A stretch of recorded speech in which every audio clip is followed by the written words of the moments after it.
Welcome, everybody, to the Business Podcast, where we answer tough business questions. This is a live recording here on Facebook Live. I'm just sitting here waiting for some people to jump in here. Let me see if I can share this stuff out. I know all this is going to be in the recording. This is a special episode, a special Friday episode, where we will be answering questions about my brand new book, Sales Won't Save Your Business. I know it's gotten a lot of attention from a lot of different people, and I think rightfully so. I like to think so. This book has taken me nearly 2 years to produce, let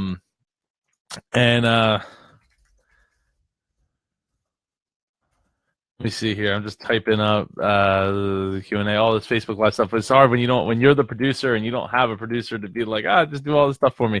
Let's see.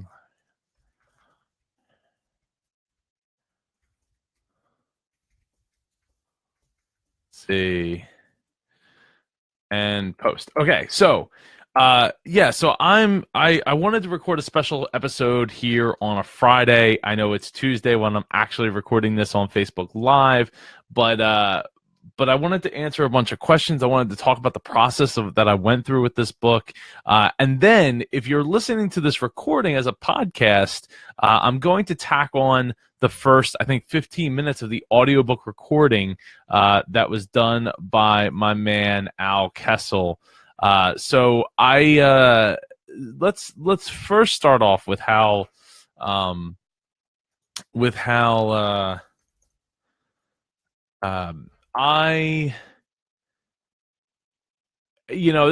this project, this book, definitely took over 2 years to produce. For anyone who hasn't seen the cover yet, there's the cover. You can see there's a foreword by Lee Cockrell, who was a former executive vice president of Walt Disney World. Super honored that he would bless this book and write the foreword for it. And it took a lot of time to really put together a book that I felt really fit my style in writing, but also at the same time had enough impact in it for people to want to pick it up. Now, one thing that I will say happened, I was at a dinner. Oh, hey, Jessica, and how you doing today? I was at a dinner with my man Joel Bogus and his wife and Pei and a whole bunch of other people. And somebody was asking me like, oh, so like what stuff are you working on? And I was like, oh, I'm working on my brand new book, Sales Won't Save Your Business. And at the end of the dinner, somebody that was like on the far side of the table apparently heard it and was like, I have to come and shake your hand because I want to know more about your book that's coming out. And when will that be out? Because I want to read that book. Heck, even my dermatologist, like 2 years ago, I was talking about this book, and she's like, I want that book. Make sure you let me know. You let me know when that book is done. I'm glad to hear that you're doing great, Jessica. I'm doing pretty well. I'm doing pretty well myself here. Trying to contain all this excitement and anxiousness for Friday's release of Sales Won't Save Your Business. So anyway, when I tell people the title, a lot of people they come to me and like, oh, well, what do you mean Sales Won't Save Your Business? And I always give the same answer. It's like, well, yeah, if you're losing money on every sale and you may not even realize that you are, that's not. Well, it's not good, number one, but that's one of the reasons why you're just compounding the problem that you're going to be creating with your business as you think that you're scaling, but you're actually losing money on every sale. So that's like at the very basic level of the topic. But what the book actually is about is really about relationships and getting a better and building a better relationship for yourself, with yourself, with your business, with your team and your offer and your process. creating those relationships aren't easy. It's built on communication. It's built on understanding of the numbers, understanding of yourself, empowering your team, empowering your process so that your team can be empowered through that. And so that your offer and your customers are ultimately empowered to want to continue to buy from you. Making your process for your purchasing process for them to make that decision to come to you, making it as simple as possible.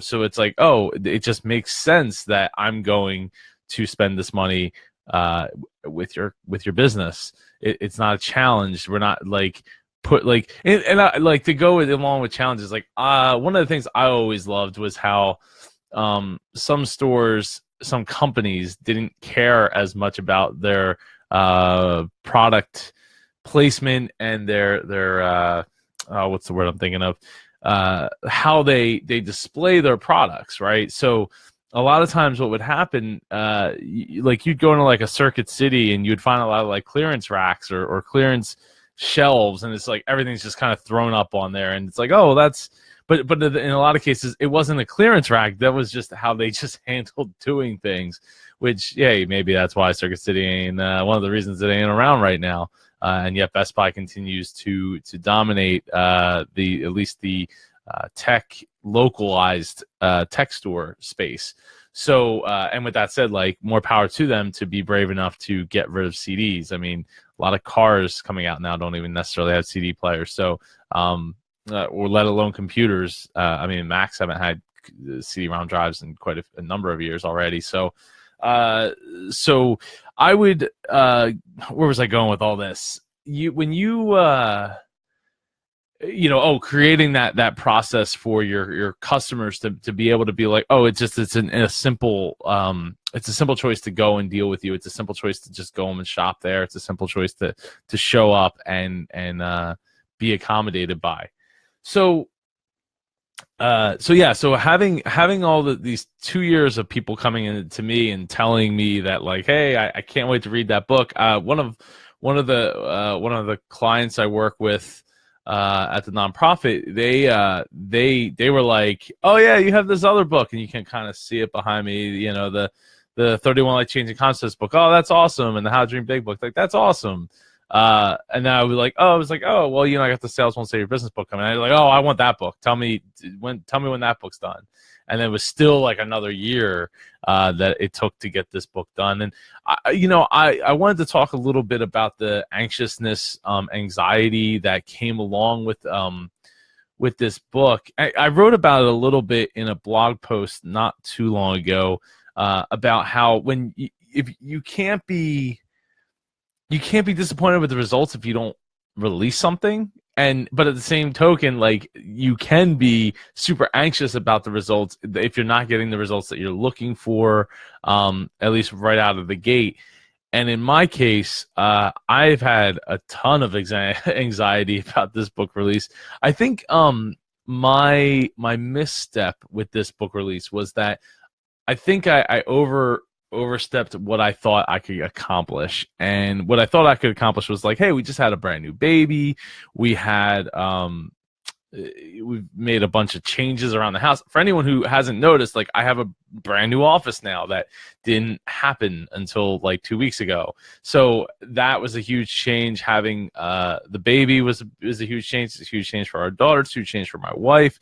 It's a huge change for our process and how we handle things around the house. And of course, Ava's getting older, so she's like more cognizant of things and trying to show and teach her things along the way. All while trying to balance this idea that, like, hey, yeah, I'm going to come out with this book, and it's going to come out about 3 weeks after our son's born. And now here I am, just days before the release of the book, and I actually am pretty anxious about whether or not the book will be a success, whether or not it'll be critically acclaimed and people will receive it the right way. from the initial reactions that I've gotten from some people that have read the book, it's very, very, very, very good. Again, I hope that more people will feel that way. I hope that it will reflect in the sales of it. I hope it will reflect in how hopefully easier it will be to promote a book that has a professional looking cover versus my first 2 books, or well, 3 books really. And I think for me, pouring so much time and effort and money, like, because to have a book that's edited and have an interior designer that designs the interior layout of the book, and even to spend money to have the cover made, like I designed the cover myself, but I didn't go and make it myself. I actually had to I went through a couple of different artists to get this end up with this rock, right? This stone with the embossed lettering on it. And then originally the idea was I was going to say "not," so will not save your business in the middle, and I was going to spray paint it. And every time I did it, I no matter how we made the rock look, no matter how we made the lettering look, no matter how I made the spray paint look, every single time it looked like blood. And I was like, I'm not writing a murder mystery. So it took a lot of effort to finally find an artist that got me to the rock point, and then I decided to go with a stamp instead, and then it took more time to like figure out how I wanted the text to be, and ultimately I landed on, you don't need to see the will save part. That's not the important part. The important part is that it won't save, and leaving some shadow underneath the stamp and just making it so that it really stands out. And thanks, Jessica. I really appreciate that. That was trying to come up with what the cover would look like was a really big point of contention for me. I mean, obviously I'm a designer. I'm not like a graphic artist, but to the extent of like photoshopping my own stuff. But to me, like I'm really particular about how I want things to look and the story that I wanted to tell and all of that. And then I think, well, if you look at each of my book covers and even my album, Adventuratorium, like everything is told through the artwork, that like how it's all connected. So in this case, I think the only thing that didn't come through, like I kind of wish I had maybe spent a little more time on, was considering the fact that I consider this more of a roadmap and a workbook than say like a book. They're not called chapters in this book. They're called pins. So you can actually see on the back cover of the book, there's pins. So I feel like that. I mean, that part of it kind of came a little late in the game, and I feel like if I had figured out that part sooner and really considered it sooner, that I would have made maybe a slightly different choice on the cover to maybe make it something. Maybe more like like it might still be like a rock, but maybe something that's like like a fork in a road or something, and to go along with the map idea. But really, it is a map. It is a roadmap for people to be able to grow their business in a way that isn't just thinking about sales, because it's important, but again, if you're losing money on every sale and you might not even realize that you are, then or leaving money on the table on the money on the table every time you make a sale. That's where this book comes in to help you refine that process and refine those relationships and really build up those relationships. I do want to take a moment and talk about Lee and the fact that he was so willing to put his name to the book. It means an awful lot to me. Lee, he helped make my childhood magical.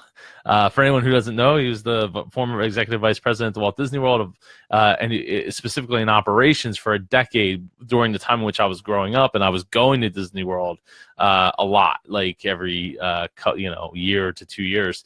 So for me, like that, it means so much that like somebody that not only help make my childhood magical, but he's talking about the same things that I talk about, right? Like the operations, the processes, the how all of that stuff is interacting together to make a seamless magical experience for clients, and not just for clients and customers, but for your team as well. And that I think that's super, super, super important.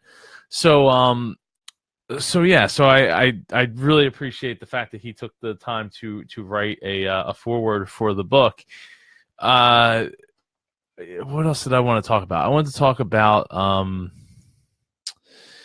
so to go along with the anxiety part about this book coming out, and I think if I wasn't so anxious to get it out, I probably would have waited a lot longer for it to actually come out, even though the book had been completed. The time, like I was saying, with the time of everything changing here in our lives and so much going on at once,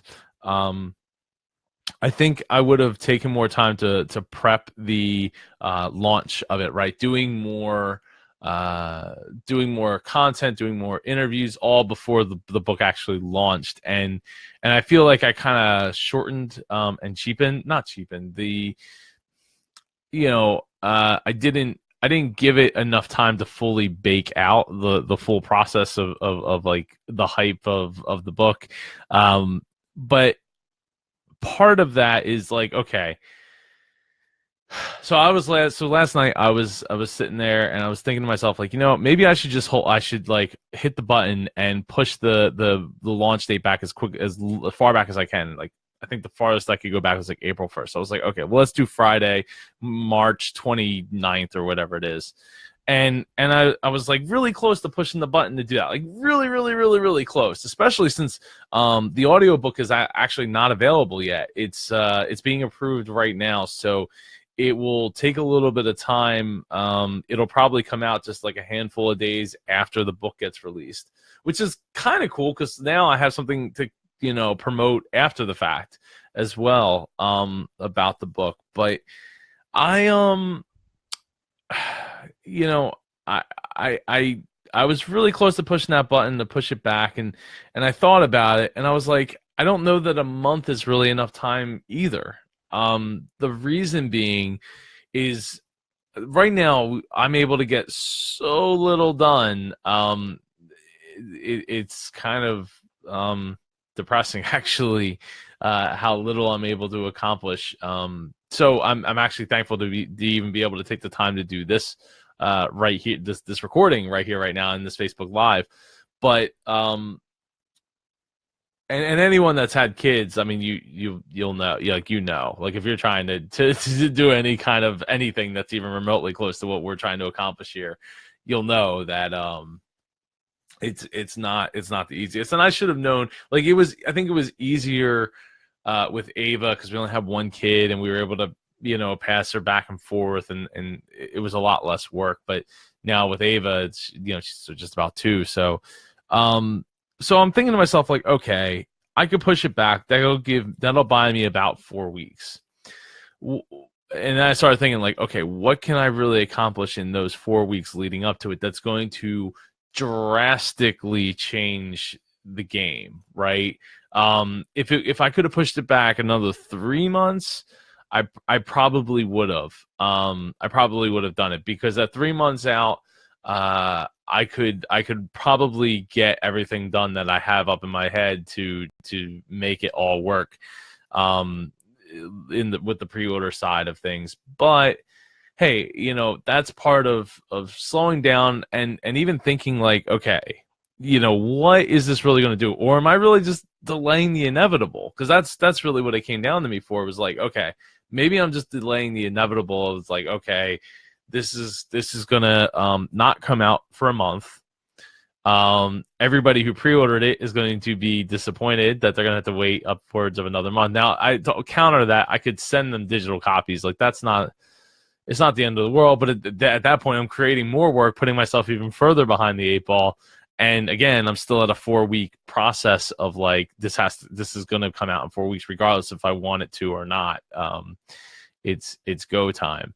So So yeah, so it at that point I was like, okay, I think I need to just move forward with this. I think it needs to just come out, and I'll figure it out once we get it out. And you know, lesson learned for next time that I can't I shouldn't try to bank it around a major event like having a kid, moving in office, blah blah blah blah blah blah blah. And you know what? That's okay, because again, I think the book is good enough to stand on its own. I think the book is good enough that once it's out and we start getting some reviews and some more feedback, my anxiety about it finally coming out will be relieved. That's the hope. As far as other things, other thoughts about the book, you know, I'm really I'm also really thankful, not just for some of the other people that helped with the book. You know, my editor was recommended to me by Dr. Jeff Barnes. Like, he was awesome. Tyler, the editor, was wonderful. He gave me insight about things that I didn't know, because I don't admittedly read a lot of books. Actually, I read very, very few. So he was able to give me a ton of insight throughout the editing process for things that I didn't know or wouldn't have known. And he even like pointed out things where he's like, look, I've edited like tons of these business books. I've edited tons of these self-help books. And he's like, you're talking about things that I've never seen before. And I'm like, oh, well, that feels pretty good to hear. My initial thought is like, oh, well, I wonder if it's because, you know, I'm not reading other people's books and then regurgitating the same thing that they were saying in those other books. I don't know. So maybe that's the case. Maybe it's not. But I think to me that was a pretty big ringing endorsement, to hear that there's things in my book that are very different from things that he's read in hundreds of other books. So we'll see if other people feel the same way. Maybe there's a reason why people stray away from the things I've said in this book. Hopefully that's not the case, but like I said, the initial feedback I've gotten has been very positive. So yeah, so if you're watching on Facebook Live, I would love if you could write in the comments any questions that you have about writing, reading about the book, or about even necessarily writing your own book. Like, what kind of stuff are you going through? I'm now going to be a 4-time author, which is pretty cool. Never really thought that was going to be a thing, but if you're watching this on Facebook Live, yeah, definitely drop a comment in the comments there to have me answer your questions about writing a book, or even the process of like going and thinking about like what is my book going to be about? What can I write so much about that it could fill like enough pages to be considered a book? That part, I think, to give you a little insight about where I'm headed next, and it's like, well, I have definitely given a lot of thought, quite a bit of thought on what my next book is going to be, because there was some anxiety there about like, well, I wrote this book, it includes a ton of stuff, in a lot of different ways. What book would I write next? And I think I know what the book's going to be about. I just don't know what it's going to be called. Like, I already registered a domain name. For anyone who knows, I register a lot of domain names. But I think I know what it's going to be called, and I think I know what it's going to be about. But I don't know. Like, we got to get through this one first. Some of the ways that I'm going to be promoting it going forward is I'm going to be putting together live workshops, early morning workshops, like 7 a.m. workshops at some hotels, and basically working to get people out to these events to learn something about some in-depth topics, one to three different in-depth topics over the course of like a 40-minute period. Hopefully sell some books. Hopefully some of these business owners I can get to come out will be interested in working with me, and that's the goal. And I will say this, like, the goal for the book you know, wasn't really just for people to reach out and hire me, because the book is really meant for not just business owners and entrepreneurs, but you know, managers, salespeople, and aspiring leaders. So I don't really expect, you know, those other people to necessarily hire me. Maybe they would, you know, on more of a professional career level, than like to better their business, because it might not necessarily be their business. So when I wrote the book, I wanted to make sure that it wasn't all about like, let me give you just enough and then you'll have to hire me to find out the rest. It's really just the, like, pretty much everything. Jessica has a question. Let me see here. How do you organize your thoughts and tips into a useful guide that stays on topic and isn't a whole cluster of everything? So the best way is that's worked for me for every book, and why I've written so many books so quickly, with the exception of this book. And I'm kind of glad that this book took so long, because I was able to flesh out a lot of things that, while I was kind of writing into the outline, right? So the outline's the answer. When you're writing the outline, just break it down by topics, and then it makes it a lot easier to read, and it makes it a lot easier to see from like a high level. So my outline is probably a lot more in depth than most people's outlines. Like, a lot of people would outline be like a couple words per bullet point, and sub bullet points.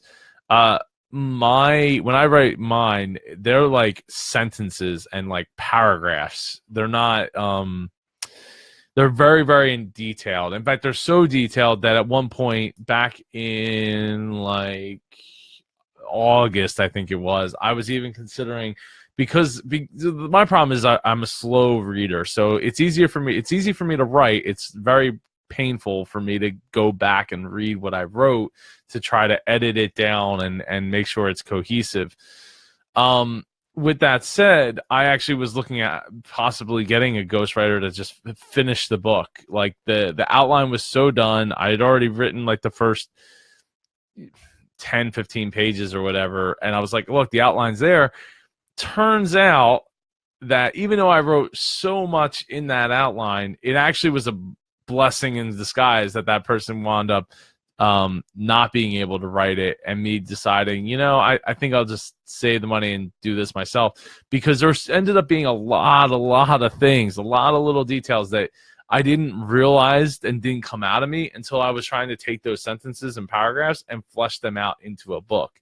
So I think that it's really important that you outline as much as possible, you know, as in depth as you possibly can, because you're trying to create basically like a Bible for the book, right? Like, if you were writing a fictional story, you would write the Bible with the cast and the characters and like everything, like, you know, everything about every character, like their history and everything.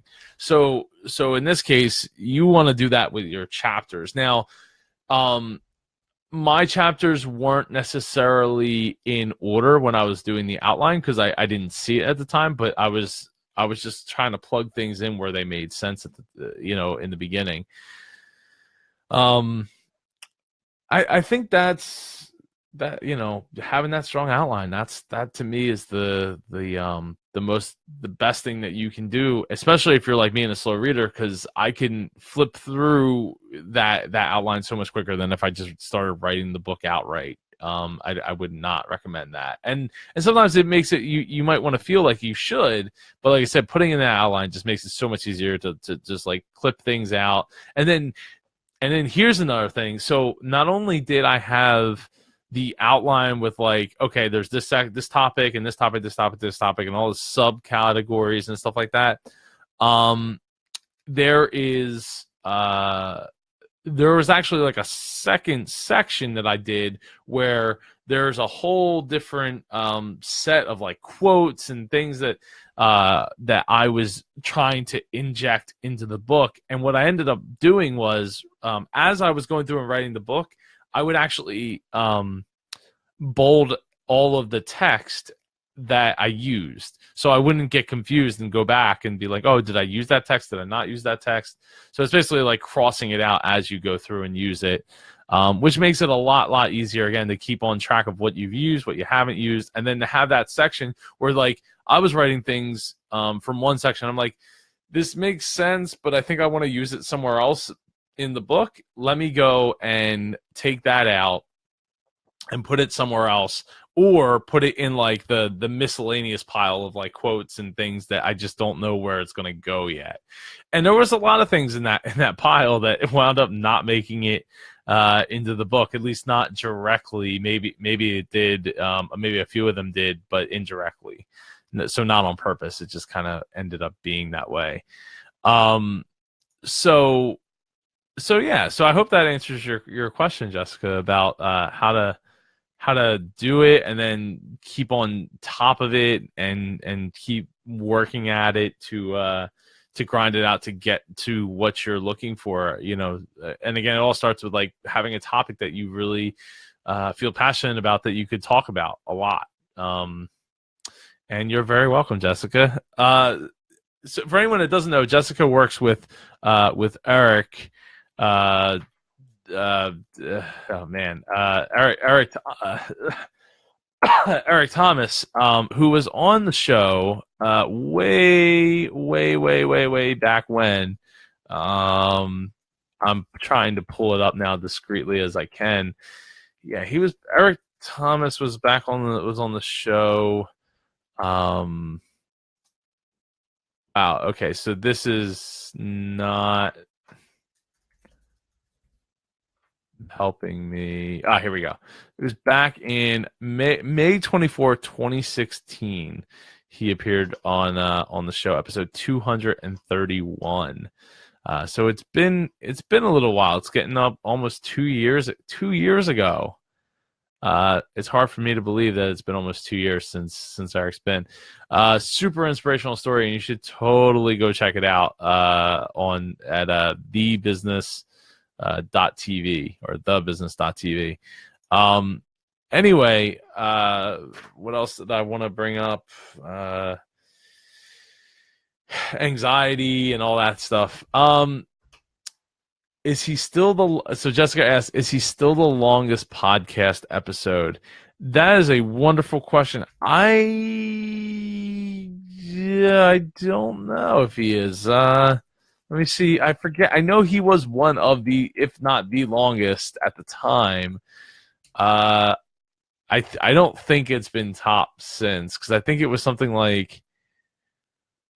So wait, his episode is only 54 minutes long, which seems kind of short.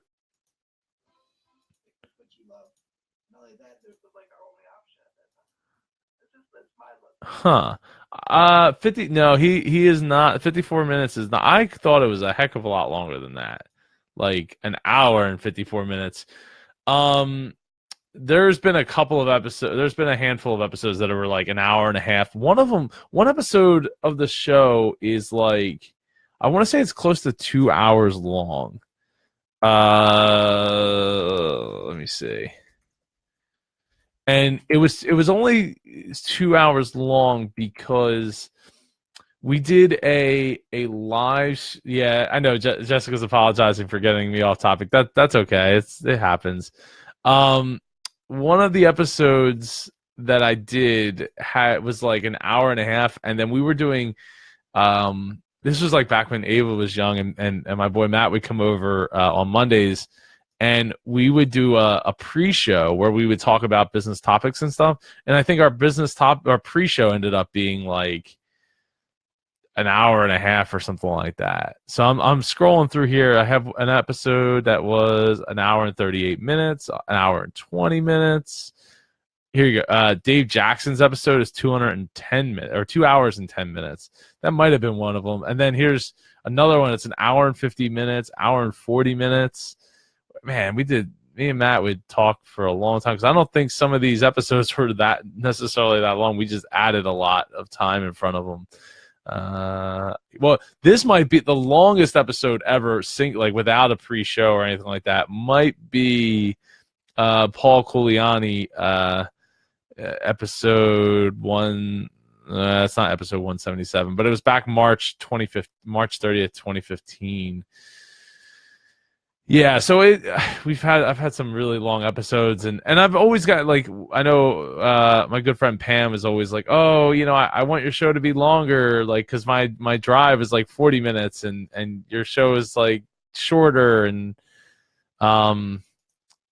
yeah. So and going forward, I might be able to do these longer episodes because of the fact that we will be I'm changing up the show and the series, the different series. So it's not just interviews, but it's interviews, it's Business Owners Anonymous, it's question Q&A and episodes where I'll probably do something similar to this, where I'm doing a Facebook Live and doing Q&A, where I already have some questions, and I'll take questions from the audience, and then also the interview episode. So there's a lot there that I'm trying to incorporate into the show and into these series to give the most that I possibly can to business owners and managers and just everybody who's interested in talking about businesses, or as interested in talking about it as I am.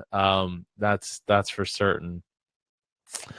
As far as I think the only other thing I wanted to bring up, and I think I touched on it earlier about doing these live workshops. I'm going to start renting out like a hotel conference rooms, and I want to do these live. Oh, Jessica got me on Stitcher. Yeah, so I am on Stitcher. I don't think I have many listeners over on Stitcher, so you're one of the few, but definitely one of the proud, apparently.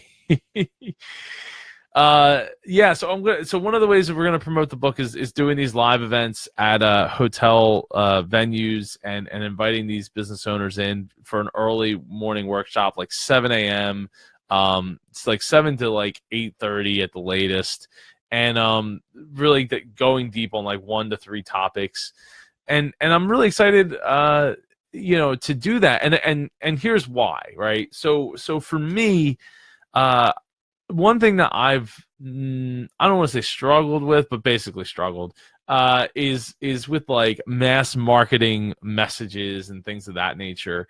And where I've really excelled is doing live events, bringing people together, talking to small groups and things of that nature. And that's why I think it's really important that if you're trying to have a business, or you're trying to or you're running your business, that you find that niche of where you fit in, in your best skill set, and run with that. Because I really feel a heck of a lot more confident. Like if you were like, oh, the only way you can promote your book is not by speaking, it's only through mass marketing, like ads and things of that nature. Yeah, I can do it. I don't feel the most confident about it, and I also don't feel the happiest about it. Like I'm most happy when I'm around people, meeting people, helping people, and connecting those dots for people. So I'm really looking forward to these events, and hopefully they will be very positive and lucrative for the business. So we'll see. I plan on tracking some of that progress through the show and through YouTube. And if you're not subscribed on YouTube, go to youtube.com/SuperJoePardo and hit that subscribe button, and go watch some of the business lesson videos and things of that nature. Anyway, I think that pretty much wraps up for this special episode. I'm getting some really bad heartburn / indigestion, part of that anxiety, I guess. So that pretty much wraps up this episode of I almost said this episode of Sales Won't Save Your Business. This episode of the show could be called that.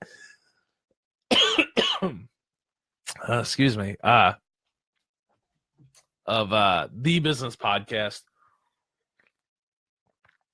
And well, actually, it doesn't wrap up this episode, because if you're listening to the podcast episode, I'm going to add the first like 15 minutes of the audiobook version, narrated by my good friend Al Kessel, who does the outro for this show every episode, going back to the very first episode of this platform. So settle in and listen. You can listen to 15 minutes of the beginning of the book. Hopefully the audiobook will be available in like a week or so.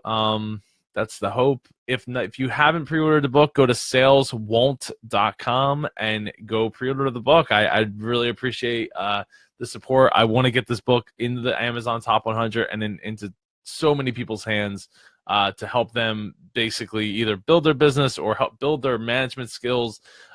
You know what? Speaking of management skills, so I'm at, well, I don't want to say the name of the place necessarily, but I was at a place ordering food at the counter, and the manager walks up to the person that was taking my order and starts like not barking orders, but like distracting them from my order being taken. And I not only did I think it was kind of rude, I could also tell that it really peeved the person that was taking my order, because they were like, now their concentration was broken and they had to take a second after the fact, more than a second, to accommodate my order and think through the last like two things that I said. So at that point, I wanted to I don't want to say throw the book, but I wanted to pass the book along. Unfortunately, I didn't have one on me to be like, there's a better way of doing this than trying to give commands to your employee in front of other people. Like, come on. I know it's busy, but that person had to take care of not only me, but the person behind me.